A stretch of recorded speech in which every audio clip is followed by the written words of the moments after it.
All right guys, we are back with another video. Today we're actually combating some issues that the daily Corolla is having. You know, as you heard before, the brake lines were shot. I fixed them, put in a master cylinder, a new line and everything. Now we're fighting a clutch master cylinder issue. So I was driving to work, changing gears, realized I had no clutch, couldn't go into gears, had to pull over, put some brake fluid in. Basically the brake fluid's leaking out of the clutch master cylinder for the seals.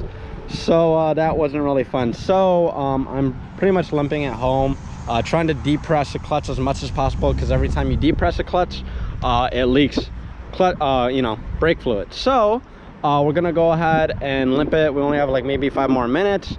I'll take you guys along with me, but yeah, we're gonna pretty much try to shift it as little as possible, try to stay in 1 or 2 gears, so we could actually make it there. So let's go ahead and go. Now when you have a bad clutch master cylinder, you know, and you're trying to limp it home, have brake fluid, keep filling it up. Basically when you go into gear, like I said, you're leaking brake fluid every time you depress the clutch. Just be smart. Right now I'm gonna go into first gear. Once we hit that light, I'm gonna ride second all the way down, maybe go into third, but I think I'll be fine in second. So let's go ahead and do that, and I'll take you guys with me. All right guys, so we almost made it there, but ran out of clutch fluid. See, it's leaking very heavily, so we're gonna fill it up so we could at least just limp it, you know, just a few more minutes. So we're gonna go ahead and fill that up and then get back on the road. All right, now that's filled up, we'll close her off.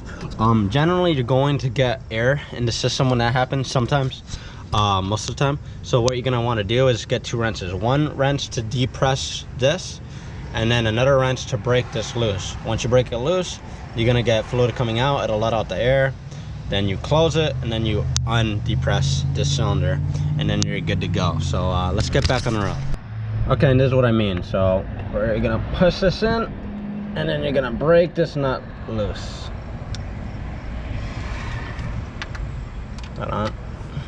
All right, see, it's letting fluid out, and it let a little bit of air out if you saw. Now we're gonna close this bitch back up. Yeah, and there we go. Cool. All right, we're on the road. I'm riding second gear right now.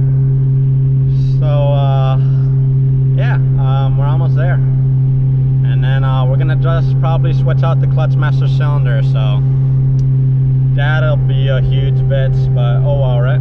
All right guys, so we pretty much got the Corolla back home finally, safely, thankfully. So yeah, like I said, the clutch master cylinder pretty much just went out while I was driving to work, so that was really problematic. Luckily I didn't get hurt. But a lot of fun, bad luck with this car, right? So anyway, we're gonna go ahead, take it apart, see what's going on. Like I said, I know the clutch master cylinder for sure is out. It was leaking for the seals. And also, let me show you some ways that you can tell if your clutch master cylinder is bad. All right, so this is a learning experience for everyone. You know, you get to learn about clutch master cylinders, and I get a broken car. So to tell if you have a bad clutch master cylinder, you'll have little to no brake fluid in your clutch master cylinder reservoir, or you'll see it leaking along the sides right there. Another way to tell is for the inside. So it'll either leak through the top or it'll leak through the bottom, and you could tell because there's brake fluid right here. So if you look up in there, there's no light, so I can't show you, but you know, every time you depress it, you'll see that it's wet over here, or the pedal, right? You see this? The pedal's wet. So that's a good way to tell that the clutch master cylinder is out. So yeah, we're gonna go ahead and replace that baby. So let's get to it. By the way, I know all these problems are going on with the Corolla, but that's not something to, you know, I don't think you should be scared to drive one of these, daily drive one of these. It's just you got to make sure they're on top and good. You know, this car was really neglected in its life, so a lot of these parts are failing because they were never replaced. So and come on, it's 211,000 miles on a 1989 Corolla. Like, what do you expect to happen if you haven't replaced some of these parts? So let's go ahead to it, but like I said, don't be scared to get into these babies. They're really nice to work on. All right guys, me and the mad scientist had to rip apart the Corolla and get access to the clutch master cylinder. So pretty much what I did was I removed the air box out of the way, disconnected the canister over here, disconnected the 4 bolts that hold in the brake booster, and then basically I pulled the brake booster a little bit forward so I could get clearance for this clutch master cylinder, because this part right here, you know, is wedged behind the brake booster.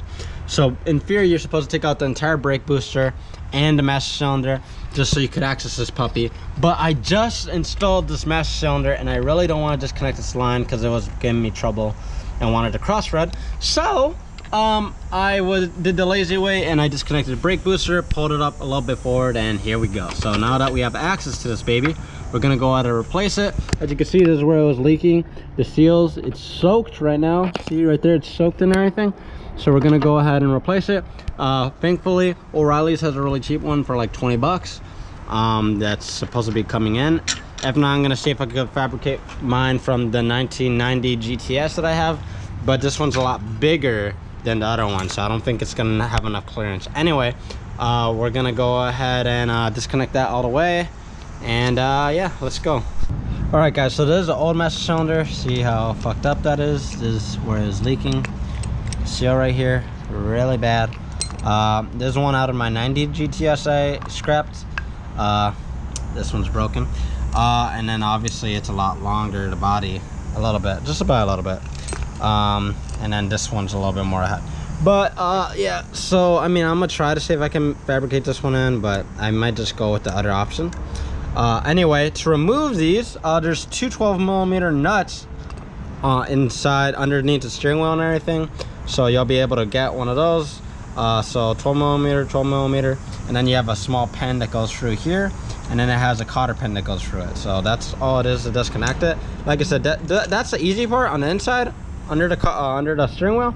The hard part is just, you know, getting that brake booster and pulling it that way. So let's go ahead and get a much newer clutch master cylinder installed. So yeah, fun.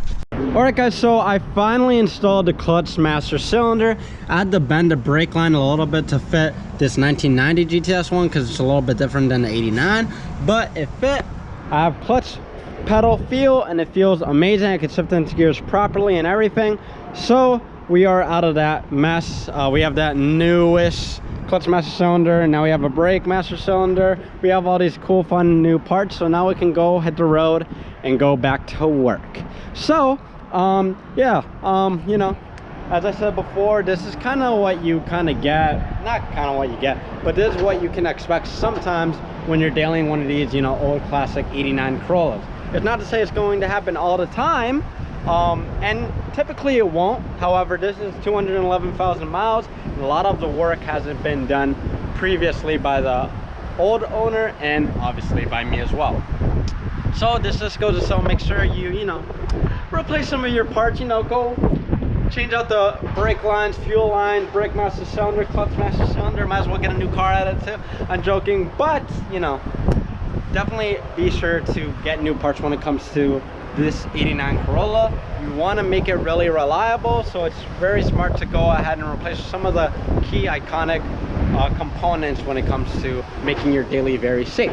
Now, if you did like this video, be sure to subscribe so we can show you more cool content just like this one. I will catch you guys in the next one. Peace.